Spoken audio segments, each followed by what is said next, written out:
Hello বন্ধুরা, সবাইকে শুভ সন্ধ্যা। আশা করি সবাই ভালো আছেন। আজকে আমার এই মুরগিটাকে আমি খাঁচা থেকে বের করে দিয়েছিলাম, কারণ কিছুক্ষণ পরেই মুরগিটা ডিম পারবে। তো মুরগিটা ব্যথায় যন্ত্রণায় একটু শব্দ করছিল খাঁচার মধ্যে, আর মুরগিটা ছেড়ে দিলে দেখুন ডিম পাড়ার জন্য খাটের নিচে কীভাবে চলে গেল। এটা ডিমের জন্য একটা সুন্দর জায়গা খুঁজছে, নিরিবিলি জায়গা যেখানে বসে ডিম পাড়তে পারবে। তো এটা আমার খাটের নিচে ভেতরে ঢুকে গেল। এই যে কীরকম জায়গা খুঁজছে, আর এক জায়গা থেকে দৌড়াদৌড়ি করে অন্য জায়গায় চলে যাচ্ছে। মুরগিটা ছাড়ার পর আমার বাগ্নে 2 বছর আর 7 মাসের বয়সী, ওরা অনেক দুষ্টুমি করছিল। এই যে ছোটোটায় ভয় পেয়েছে মুরগিটা দেখে, কারণ মুরগিটা বারবার এখান দিয়ে আসে আর যায়।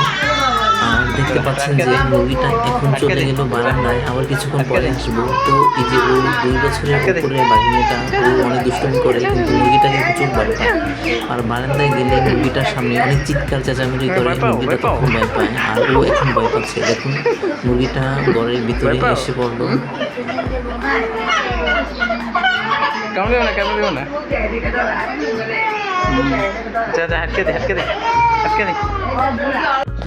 তো বন্ধুরা, মুরগিটা এরকম ভয় পাচ্ছে, বাচ্চারাও ভয় পাচ্ছে, তার জন্য আমি মুরগিটা খাঁচার মধ্যে রেখে দিয়েছিলাম। তখনই মুরগিটা ডিম পেড়ে দিয়েছিল। এরপর আমি মুরগিটাকে নিচে ছেড়ে দিয়েছি। তো দেখুন মুরগিটা ওর নিজের ডিমে ও ভেঙে খেতে চাচ্ছে। আমি ডিমটা উপর দিকে ধরলাম, কীরকম লাফ দিয়ে উপরে উঠে যায় তা দেখতে পাচ্ছেন। আমার এই মুরগিটার ঠোঁট আর পায়ের নখগুলো অনেক বড় বড়, যদি হাতে বা পায়ে লাগে তাহলে হেঁচড়ে যায়, সেখান থেকে রক্ত বের হয়। তো দেখুন আমি কীরকম মুরগিটা পালছি।